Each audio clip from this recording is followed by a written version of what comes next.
पालकमंत्री नियुक्ती प्रलंबित असलेल्या नाशिक आणि रायगडच्या अर्थसंकल्पीय तरतुदींसाठी आज बैठका. पालकमंत्र्यांचा तिढा सुटता सुटेना.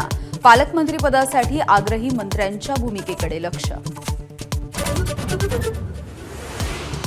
राज्य मंत्रिमंडळाची आज बैठक. स्थगिती देण्यात येणाऱ्या योजना आणि लाडकी बहीण योजनेच्या विषयी चर्चा होण्याची शक्यता.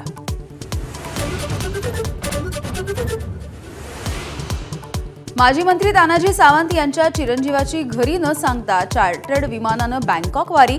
मुलाचं अपहरण झाल्याच्या भीतीनं सावंत यांच्याकडून पोलीस यंत्रणा धारेवर.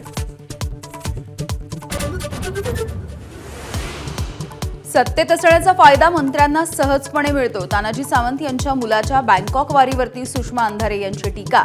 तर श्रीमंतांची मुलं चार्टर्ड प्लेनने बँकॉकला पळून जातात. संजय राऊतांचा टोला.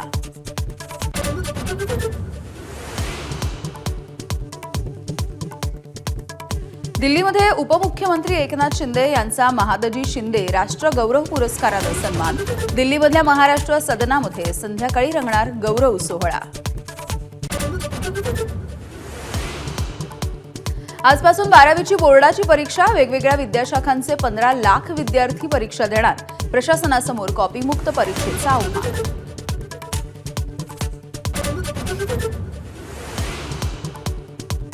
मसाजोगचे दिवंगत सरपंच संतोष देशमुखांची कन्या वैभवीची सुद्धा 12वीची परीक्षा. वडिलांच्या हत्येचं दुःख बाजूला सारून परीक्षेसाठी सज्ज.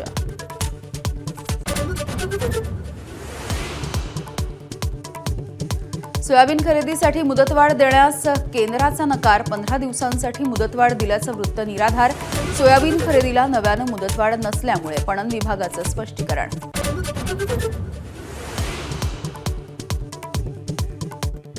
कापूस बॅग घोटाळ्याचे पहिले तक्रारदार पुरुषोत्तम हिरुडकर एबीपी माझावर. शेतकऱ्यांची लूट थांबवण्यासाठी केला पाठपुरावा.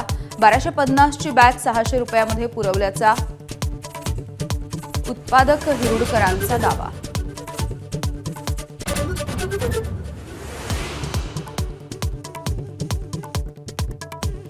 दिल्ली निवडणुकीमध्ये काँग्रेसच्या कामगिरीवरून भाजप खासदार अनुराग ठाकूर यांचा राहुल गांधींना सभागृहामध्ये टोमणा. 12 लाख रुपयांपर्यंतचं उत्पन्न करमुक्त हे सांगताना दाखवलं शून्याचं पोस्टर.